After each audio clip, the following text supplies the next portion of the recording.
been very much involved in the conspiracy in the secession of Katanga. It appears to us, those of us who have looked at the Katanga situation, that the British and Belgian governments, including the French government to some extent, and Portugal, are very much interested in safeguarding the various interests, financial and business interests, and mining interests in Katanga, rather than in the protection and safeguarding of the national security and unity of the Congolese people. The United Nations was invited to the Congo by the central government.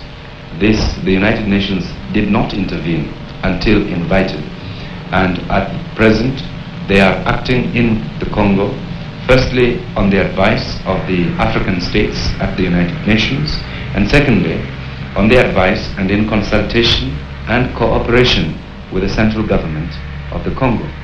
Our criticism has been that the United Nations has been restrained too much in its actions in Katanga by world powers. That again includes Britain, Belgium, France, who do not wish to see United Nations take decisive action, again because they wish to protect their interests, the interests which are behind Shombe's secessionist tactics. Do you see any future for Mr. Shombe in the Congo unified government? That very well depends.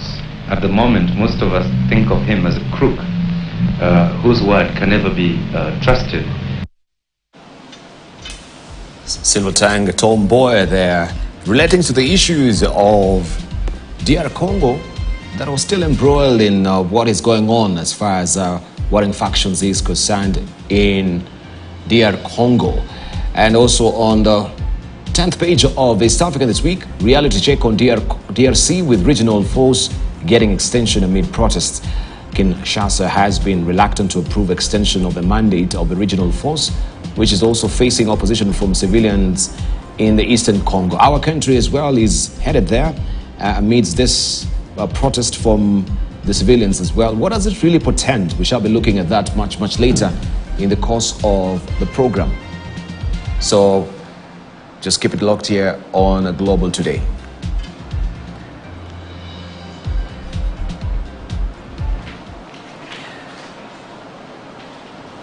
Now, the African Union was made a permanent member of the G20, comprising the world's richest and most powerful countries. Indian Prime Minister Narendra Modi said at the bloc's summit in New Delhi on Saturday, the African Union, a continental body of 55 member states, now has the same status as the European Union, the only regional bloc with a full membership.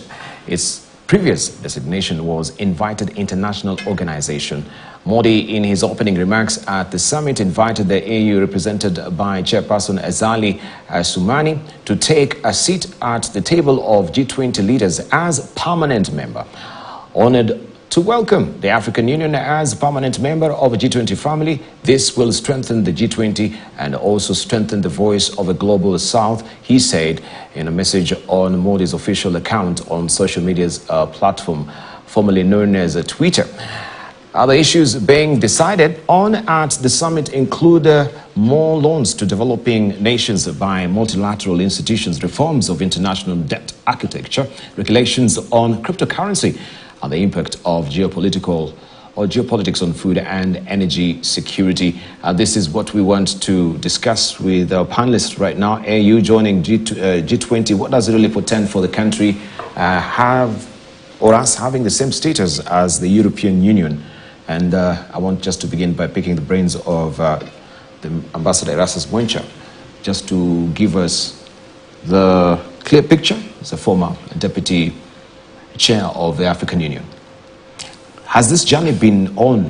When did we have any flash of interest, us as Africa joining the G20? Because I've seen various economists really talking and say we should be joining G20. Listen to Jeffrey Sachs as well. He has been talking about it very volubly on social media. What are your sentiments? Yes, Idbal. Yes, the journey has been long, and is part of the wider global debate about inclusiveness starting with the UN Security Council, where Africa is excluded as a permanent member because if you look at security issues globally, most of security issues are on Africa, but yet Africa doesn't have a seat at Security Council. The journey has been long also because, first of all, G20 started around 1999 as an informal group between, really, it started with the G8 having a dialogue with what you might call emerging markets, the likes of South Korea, Brazil, Argentina, Turkey, and the rest, India, to try and stabilize global economy. Not forgetting that around the late 90s, we had a major global financial crisis that started particularly in Southeast Asia. And so that became a very important forum that has really two primary objectives: to look at major global trends and see how they can develop policies to support them and coordinate those policies. So it has been very important, and therefore being inclusive is very important. The way it's organized for the participating countries is in a very structured manner. First of all, you have a summit of heads of state and government, supported by ministers of finance, and below that there are various formations from trade unions, youth, women, parliamentarians, that discuss all these trends and issues and bring them to the table so that you then now move forward. Africa has been attending on and off as an observer or sometimes as a guest. I remember my chairperson telling me that at one of the meetings, they went and all they were able to do is meet these leaders, the G8 and the rest, during lunch hour. When they have a break, they will come and say, okay, for now 30 minutes, we want to listen to Africa's concerns. And they say, thank you very much, gentlemen or lady, and we see you again next year. So Africa didn't have space on the table to put its case. And I think if you've listened, even our own president has been talking very firm on it, talking about the unfairness of global financial architecture. Indeed. He has talked about the trade issues and the rest.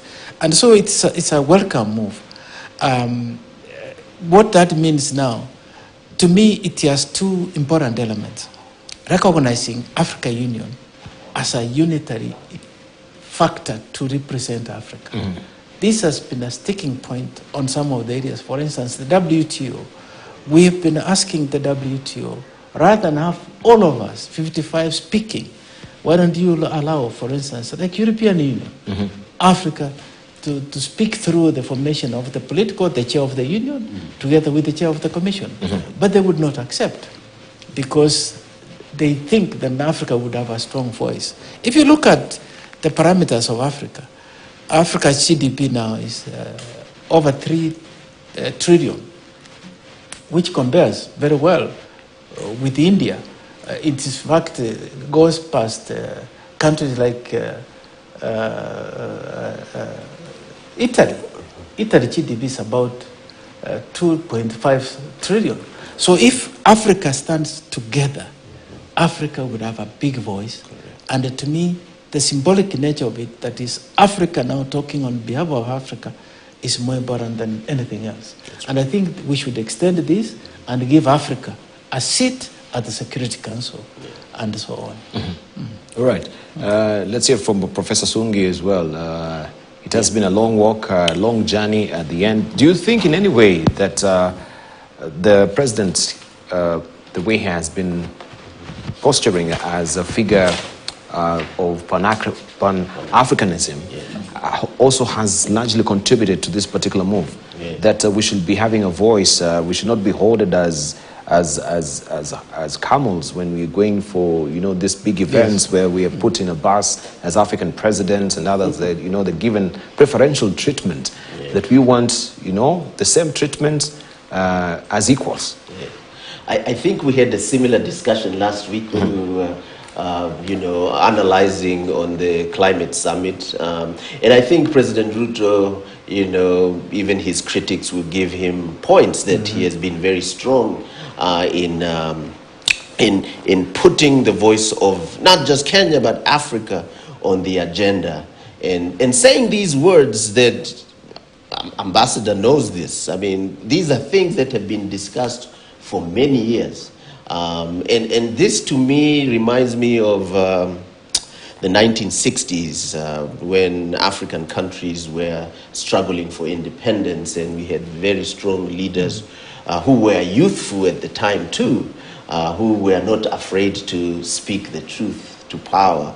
So I'm, like I said last week, I think I'm very optimistic. I think this is the way to go. Africa has to put its foot down and allow itself to be a player in global affairs. We have very competent people who are able to put forth the agenda for the African continent. And once we are able to do that, I think, and I'm predicting here, some of these problems that we see, conflicts, like the DRC story is very sad. This is a very rich natural resource country. Its people are the poorest in the world.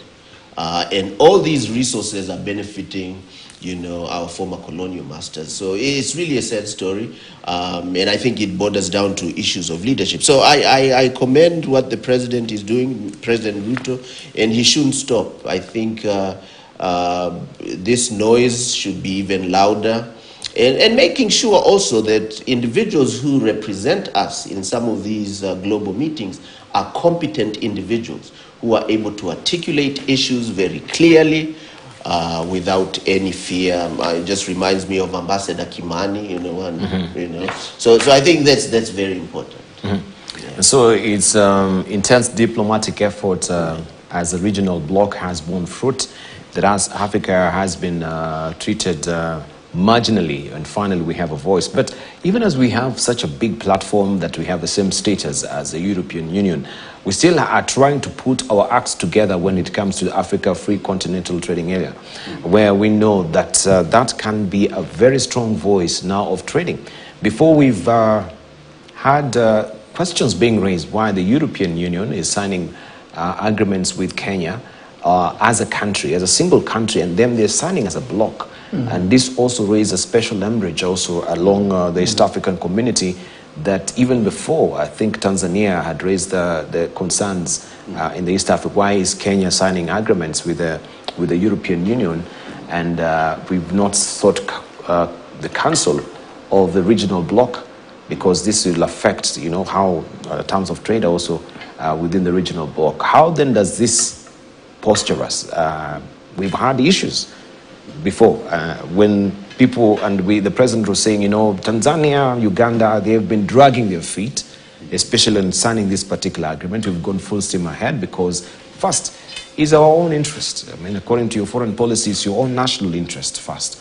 But do you think if we've not been speaking on the same, or having a same collective voice on the issues, now that we are in the G20, we'll have conflicting issues that also will work in our own disadvantage within that particular space in the G20? There are several aspects to this.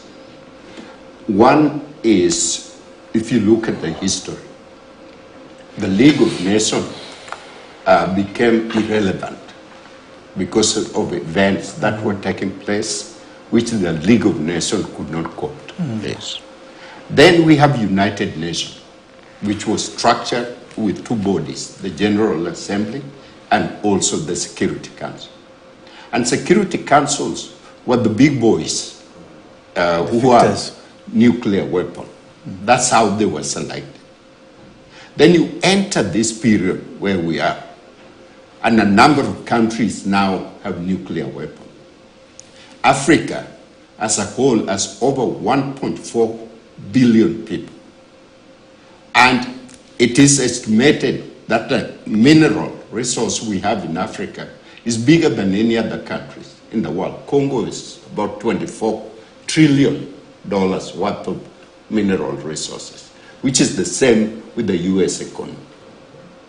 And so you have the G20, you have the Security Council, And Africans are asked to sit on the sideline and watch. So, number one, Africa's got to get its ducks in order. We have to be disciplined. We have to focus. We have to set very clear goal what we want as Africa.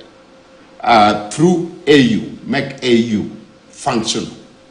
And then we need to seek a legitimate seat on the Security Council, like the Secretary General of the UN is saying right now. We need to permanently sit there.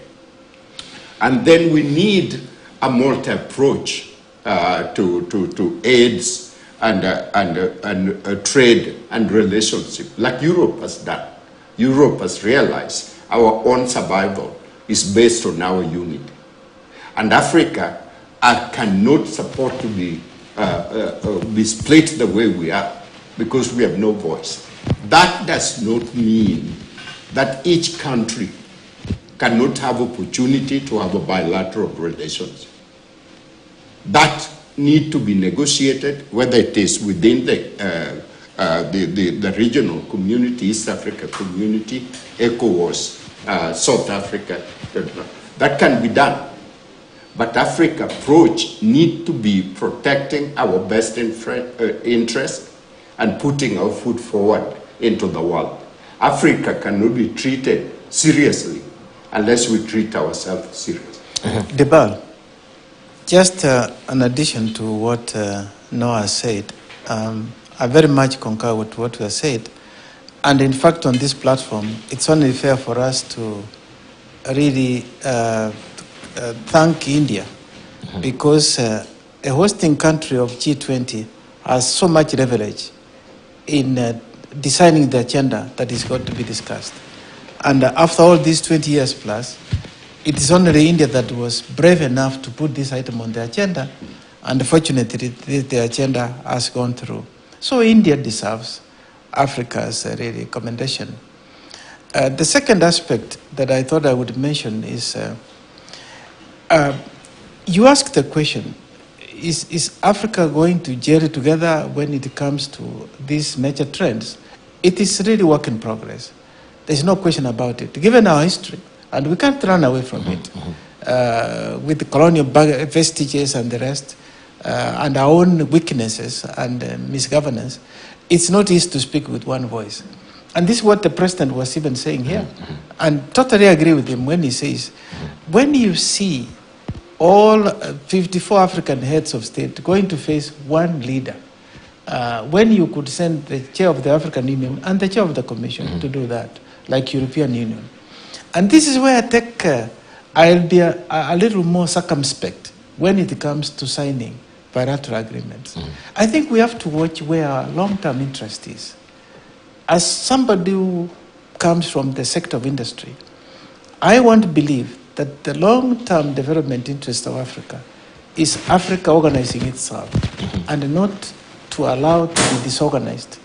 But that also means we must be careful how we approach issues of trade pacts so that where is our interest? If it's our interest, let's then go, you ask the question, the Continental Free Trade Area.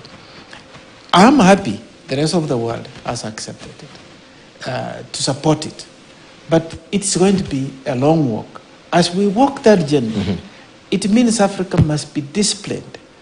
We cannot be have our cake and eat it at the same time. If we decide that we want to work within that framework of Africa, let us then discipline ourselves and not to allow ourselves to be called individually and sign agreements which will again make it difficult for Africa to craft a continental framework. All right, given the multipolar world that we've heard Professor Naomi Dama talking about, that we're on the cusp of a multipolar world, how has also the Voice of Africa been very vocal and loud in terms of driving the multipolar world? Well, Professor Swangi. Okay, I could defer to my elder Professor Nidamba. Let me explain it this way and concur with Ambassador Mwanje. When I borrow money in America for construction of my house, I borrow it at 3%. Correct. For 30 years. That means a fixed rate. That means I have flexibility to pay ahead of time, and I have a predictable situation. Why can't all the money that China is channeling for development in Africa, America, Europe, go through African Development Bank? And at a 1 or 2% through African Development Bank, then African Development Bank will then lend Kenya money at less than 5% for a period of 30 years to do infrastructure development. Why can that happen? Why is Europe collectively then borrowing to one country in Africa at over 10%, and World Bank, IMF, and at a very shortest period of time to pay back? This is what is creating, number one, corruption, and number two, huge debt in Africa. So we cannot move any further from where we are. We have to be practical. We have to look at each other. We have to assess and set our central point for the world in terms of what we want to do. But we have to come out of this vicious circle. So just to add to what Prof is talking about, I think, here I can quote President Ruto when he said, if you're not on the table, he said, if you're not on the table, you could be on the menu. And this, I think, though it's a funny comment, but it speaks a lot of things. And we've been on the menu. We've been on the menu for a long time. We want to be on the table. We've been on the menu. Well, if you listen to what Tom Boy was saying. Yes. We've been on the menu. So I think for me, the Pan-Africanist spirit of the 1960s should be revived. In my view, because we used to speak in one voice. We didn't speak in silos, and that, I think, proved a success. And that's why a majority of African states became independent during that time. I know our distractors would not really like to see us working together as a unit, as a unitary form, but I think we need to come to that realization that we cannot go to the global market speaking as just Kenya, as Tanzania, as South Africa, Nigeria.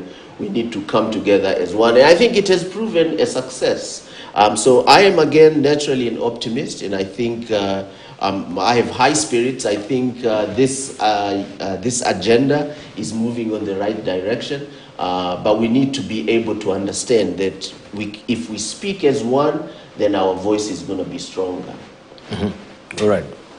One of the outcomes of the G20 has been particularly debt restructuring. Yes. And one of the things they also announced at the last meeting, which was held in India, was this climate fund of 5.7 trillion. Yes. Although most of that fund will still remain in the north, the way it is, finally dished out, in line with what they have just talked about. I think it's important that if Africa is going to sit there, we all now start to discipline ourselves, that we are coherent and move towards, as he said, and I want to agree, the spirit of Pan-Africanism is actually part of what informs Agenda 2063. That's right. That let's focus on how we can have Africa take care of its interests.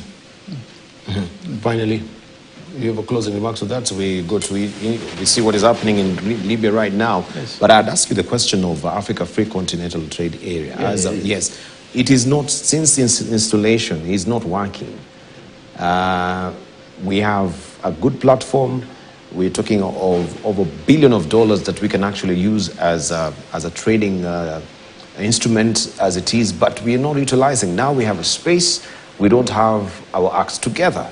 That's what I was asking you, Ambassador, as well. So are we losing it? What phase are we in installation of it? We're not losing it. I think it takes quite some time. I mean, I have gone through experience of establishing a free trade area under COMESA, and I was very much privileged to be associated with putting the foundations for the Continental Free Trade Area, having done a lot of legwork of what we have today. First of all, to put structures in place, the protocols, agreeing on the trade protocol, the rules of origin, and putting in place industrialization framework and the rest, it takes time. Unfortunately, we announced the word, and then the action was to now actualize what aspiration is. When we talk of Continental Free Trade Area, that's an aspiration. It is not an event that is going to take place. And so it's going to be a slow takeoff. So there were 5 countries that were selected to fast track to see how that is going to happen. Kenya was one of them. And what came out very clear, that there are opportunities and challenges. Kenya, for instance, sent tea to Ghana. It took a long time to reach there. Imagine. It took almost like 4 or 5 months for the tea to reach Ghana. And that tells you. So I saw one day somebody talking of, if we now extend this SGR to Uganda, to DRC, all the way to maybe Gabon, that is how we can start to trade with each other. So infrastructure is going to be important. Industrialization is going to be important. But it's a journey of 1,000 miles, and the step is being taken. All right. Okay, we had actually showed you pictures of what is happening in Libya right now, where rescue teams struggled amid devastation in eastern Libya, retrieving hundreds of bodies from the rubble in a coastal city that has been inundated by devastating floods. As you can see in the pictures right now, our humanitarian agency said this on Tuesday. Authorities estimated that more than 2,000 people are believed dead in the city of Dana alone.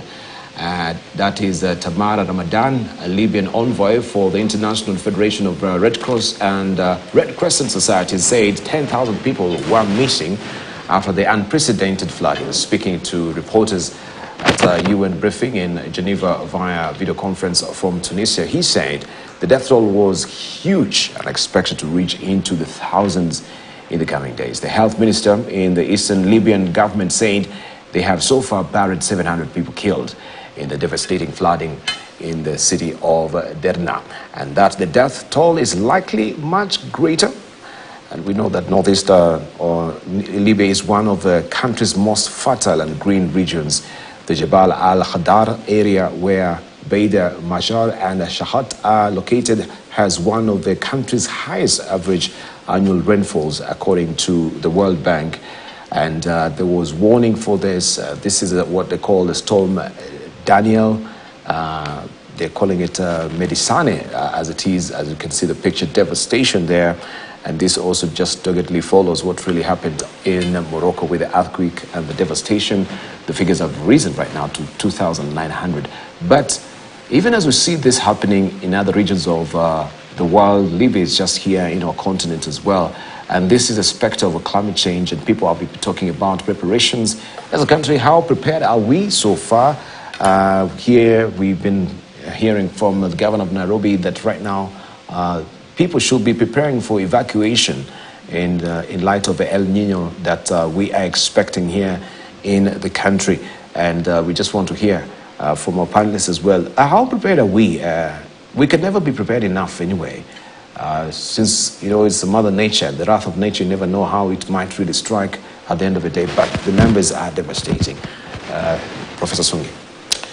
So I think natural disasters, in my view, expose countries in how they deal with their vulnerable citizens. And you can see throughout Morocco and now Libya that the vulnerable citizens, those that are kind of left behind, are the ones who suffer the most. It reminds me in 2005, Hurricane Katrina, if you remember, in the southern United States, where Jeff Koinange was reporting. And I remember people asking, what part of Africa is this, you know? But this was the United States of America, yeah? So as you say, I think states ought to, first of all, understand that climate change has a lot to do with the changes that we see in the globe today, and we need to be prepared.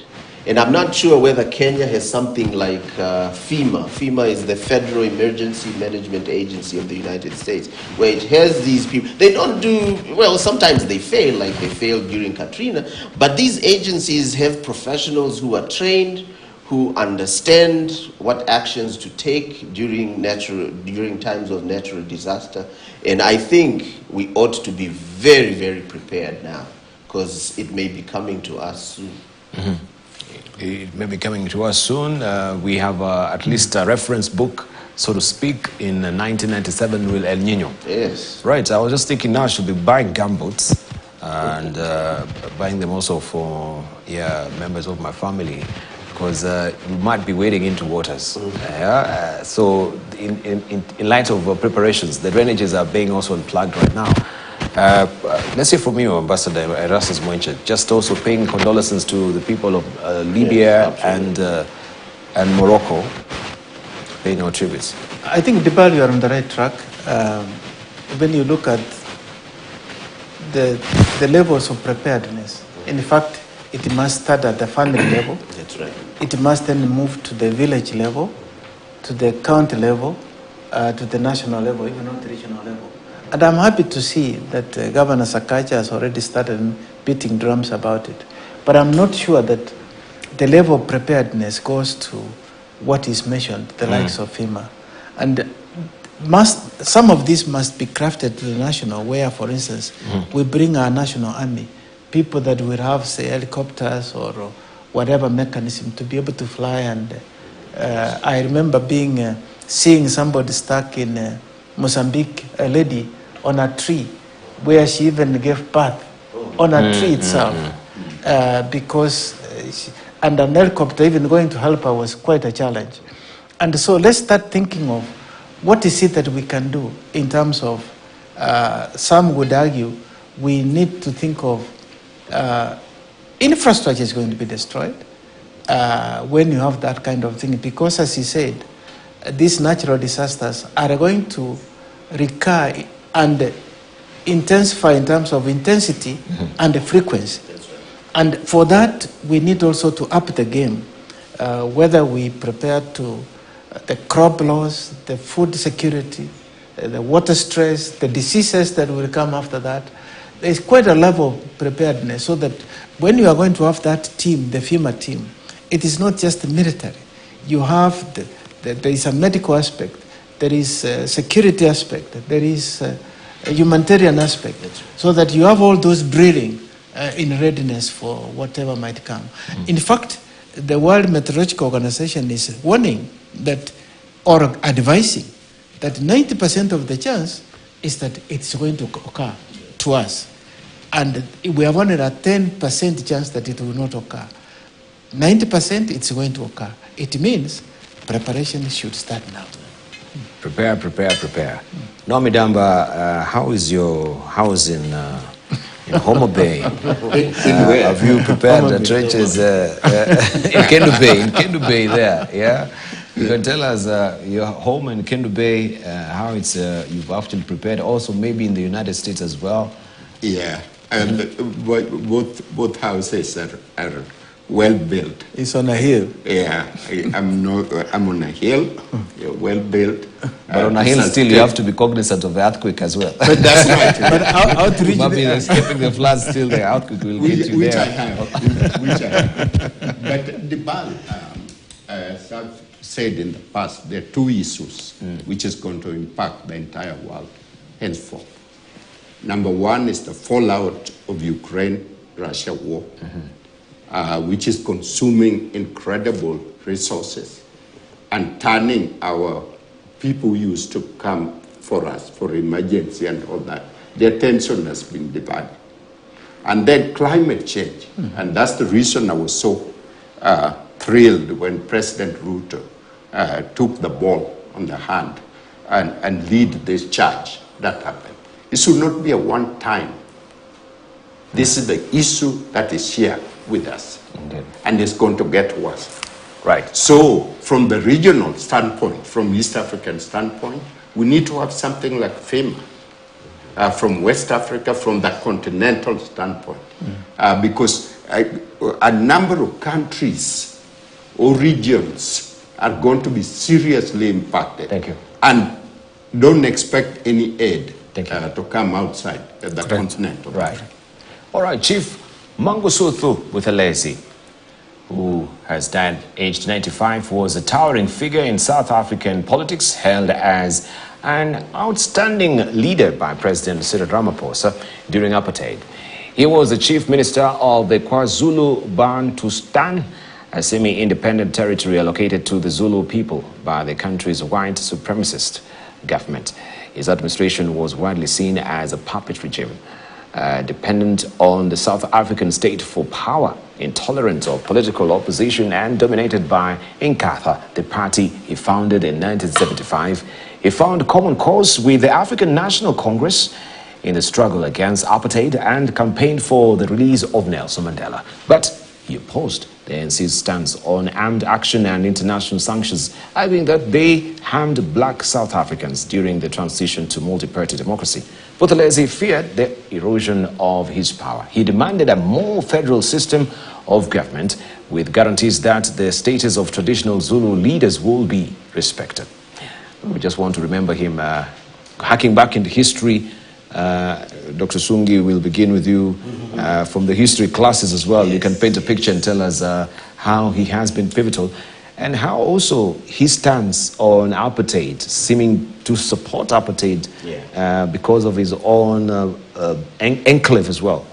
So I think... Do you remember him? Yes, I do. I do remember. I think Chief Buthelezi will be remembered, will have a mixed legacy, as you have, introduced him.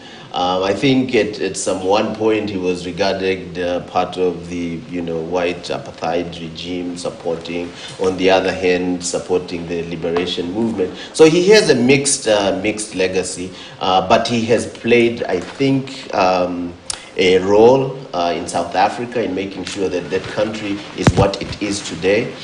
They call themselves a rainbow nation. So I give credit for him on that point.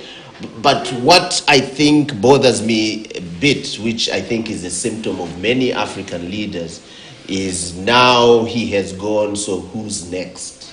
So there's this attempt of most African leaders not to pass on the baton to the next generation, and I think that is clearly wanting. Yeah. Right. Well, the professor is spot on. I think his legacy will be checkered, remembered for standing against some aspects of oppression, but never quite stood with the rest of comrades in terms of armed struggle. Even Mandela himself, a consummate politician, managed to handle him in a very tactical manner because Buthelezi had a very strong leadership of KwaZulu-Natal. And don't forget that the Zulus resisted. If the Boers and the fight that was there, that is remembered as one of the fiercest wars that was fought by the Boers. And so they had a very strong stand on certain issues. But Mandela managed to bring this rainbow state together and even crafted him into his cabinet. That's right. Making him vice president, and at one time even left him in charge, when actually people feared that he would not be royal. Now that he's gone, I think, I'm not sure that he was an elected leader as such, because those are traditional leaders appointed. You're not sure he was an enlightened? Elected. Elected, okay. He was not elected. And so as a traditional ruler, I don't know whether they have exit clauses. Perhaps that is something that could also be thought about, not to wait until Queen dies and then you can see Charles waited on the wings for a long time. All right, Nomidamba. Every place where there was struggle, like South Africa, Kenya, there was a different voice. And whether that voice was influenced by the white racist or tribal cleaning, that happened. And so Buthelezi had this point, and sort of widened the debate about what is it we want in South Africa. And it was great that Mandela, the leader with the bigger heart, could absorb and bring those people, and then eventually settle to the independence of South Africa the way it is right now. So that is his legacy. But even when we look at currently what is happening in South Africa with xenophobia, still it's the sentiments of apartheid. Well, I could not really compare it with the apartheid. But do you think still they feel that they belong? Because there's a sense of trepidation, especially on embracing other people as well. So I think, for me, that's a very good question. And I think that the homophobic events that we have been seeing in South Africa are as a result of the African National Congress failure to bring change, economic change, to common South Africans. And so what these, and mostly young people, what they're doing is scapegoating. So they are blaming foreigners, like what is really happening in America, that, they're blaming the Mexicans of taking all the jobs, but you'd find that most of the jobs that the Mexicans are doing in the US are jobs that Americans won't do. So, I mean, it's basically it's a result of economic failure. And until a common South African sees that they have been empowered economically, this will continue.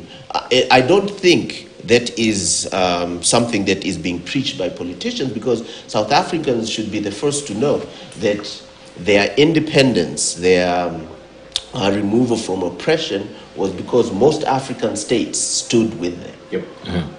All right, I just want to, of course, update you still on what we had discussed earlier, but just to give you perspective, where we have President Emerson Mnangagwa on Monday capitulated his son, the 35-year-old Kuda Kwashe Mnangagwa, a first-time legislator, into his cabinet as the Deputy Minister of Finance and Economic Development. Kuda Kwashe, a venture capitalist, made it into Parliament under a youth quota for the Midlands province. He will deputize to Professor Mufuli Nkube in one of the embattled country's most critical ministries. Tongai Mnangagwa, a nephew of the president, is also a new entrant as Deputy Minister of Tourism. Mnangagwa was not compelled to appoint opposition legislators because I am that category of people who do not want to do it, he said. His wife, Monica Mushavangwa, was moved to Women's Affairs, making way for Jenfan Muswere at the Information Publicity and Broadcasting Services Ministry. And that is the current state of play as far as Zimbabwe politics is concerned. Bibi, nephew, the shareholders. When we talk about shareholders in Zimbabwe, now the shareholders have been given the appointments, as it were. And that is the letters that we talked about regarding what is happening in Zimbabwe. Right, we want to see what is happening in the US, and too late, this is what is on the front page of the week. How Republican alternatives to Trump are trying to open up the race. Remember, the latest, according to the polls, is that we have Donald Trump, the former president, who is now neck and neck with Joe Biden, as was established since last week. And the latest development right now is we have the Speaker of the Congress now, this is McCarthy, who is coming up with a motion to impeach Joe Biden because they say Joe Biden lied regarding his son, Hunter, and his affairs with Russia and China. Will that really see the light of day with this impeachment motion that the Speaker is trying to raise right now? People are reading too much politics into it, but again, will Trump go on trial, or there is no efficacy and so much confirmable evidence as far as his presidency is concerned? That is what we are questioning this morning. Even as we're winding up, I just want us to pick up a bit of this latest development, the impeachment of Joe Biden. Who wants to go first? Yeah, you go I first. can defer to the ambassador. No, he's more. I have a lot to I say. He think knows more American politics I than I have a do. lot to say. You're the I chief can go advisor first. there. I can go first. So I think this impeachment attempt is just a political suicide because it's going to divide Republicans themselves. There's no evidence that has been produced to show that President Biden did anything or rather contributed or participated. But it is predicated on lies. On the problems of Did he lie or not? There is no evidence that has been tabled so far. There is a special prosecutor that is investigating. We'll see what is going to come out. But I think it's interesting that Trump is, polling neck to neck. I think in some polls show that he's ahead of President Biden. So I don't know what that says. I think polls are just polls sometimes. They don't really say much because there's also a methodological problem of how these polls are done. But we will see. I think the former president has some deep legal problems. And these charges are serious, and there's a lot of prima facie evidence to show that there's something there. There's a lot of fire. So I don't know. I mean, some are predicting that there will be a situation where you have a president who's elected who's also serving a sentence in prison. So these are interesting times. Right. This particular picture that you can see of Donald Trump really raked in a lot of money, as discussed, like this fierce face as being the first president who is actually having a prison number. It's gone through the annals of history as a biggest fundraiser that has really worked for Donald Trump. So as much as it's being pushed and painted into the corner, the match seems to be rising. So this is a campaign for him. He's not really spending much money. The bill, I've been actively involved. Yeah, but we need to know if you're a Democrat or a Republican. Since you've lived in the US. A Democrat. Yeah. I'm a card holding Democrat. A Democrat. And I campaigned seriously. I was co-manager. Who is a Republican here? Because he also Professor Sugi seems to be. He sounds like a Democrat. Independent. Maybe the Independent is ambassador. But I like only one aspect of their principles. On the family values. On family values. Yes. Yeah, so the BAL, I was a co-manager for Barack Obama in the section of Ohio that I represented, Cleveland. The issue that is America and dealing with is Trump has created a completely different scenario from what America stands for. The value of the United States. Ron Reagan called it the lady on the hill. The place that the world is looking at when you talk about democracy, capitalism, and everything. A place where someone like Barack Obama can become president. So it's a place that the rest of the world are there, fully represented. And so this man came and really tarnished that image. He uses language that no president has used. And that resonate with the extremist right wing, people who feel left out, the uneducated. And the coalition, they come together and supporting this fellow. He does not believe in them. He is a comic. He's not a serious person. He personalized everything based on everything that has been written about him, based on the people that are supposed to be close to him. So Joe Biden decided to run so long as this fellow is running. That is the reason Joe Biden is a man that I met, is a man who was married, is a family person, is a solid Democrat, is consistent for a long period of time, and he has united Europe. Europe was completely divided. He united them, and he has created an image of America that is respectable, where it was standing. So, thank you. What I predict is that Joe Biden is going to beat this fellow. All right, let me hear the independent voice here of Ambassador Erastus Moencha. I don't have any I can see a Democrat apologist there. I know that I only campaigned for Obama, and that is all.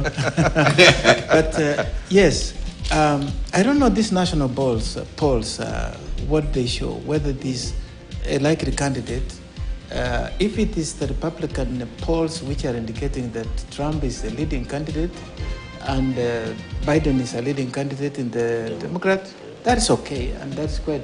But I think on the national, when you look at Trump, he's a man that you hate with passion, but you also admire. Because even he's a genius, how he turns adversity into opportunity.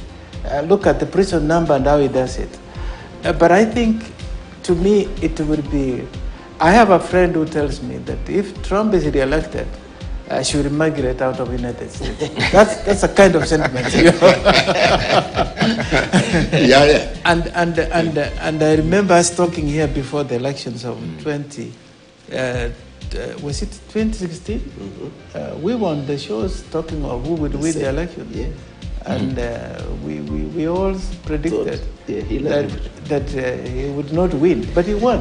On that ticket. All right. So this time, I'm not ready to predict. Yeah, so we don't no predictions. All right, so we leave it at that. I predict. Thank you. Always a treat having you, gentlemen. I really do appreciate Professor Simeon Sungi from USIU. Thank you for your sentiments this morning. We really do appreciate also Ambassador Erastus Moencha. Always a treat having you and your sentiments this morning. The chair of Africa Capacity Building Foundation, also the chair of Equity Bank, and the chair of Trademark Africa. And also we want to thank you also Professor Naomi Damba, who is a foreign policy and diplomacy expert, also senior pastor. Oh, you're not a pastor. Partner. You get Maybe you should be a pastor. Senior senior partner with Glossip as well. Thank you very much for your contribution this morning. Thank you for your valid company. We shall be following on what is happening with North Korea and Russia, where, of course, we know the president of North Korea is already there, and also the launching of the submarine nuclear reactors there as well. We shall be following that. Thank you for your valid company. Don't go away. Diary is up next.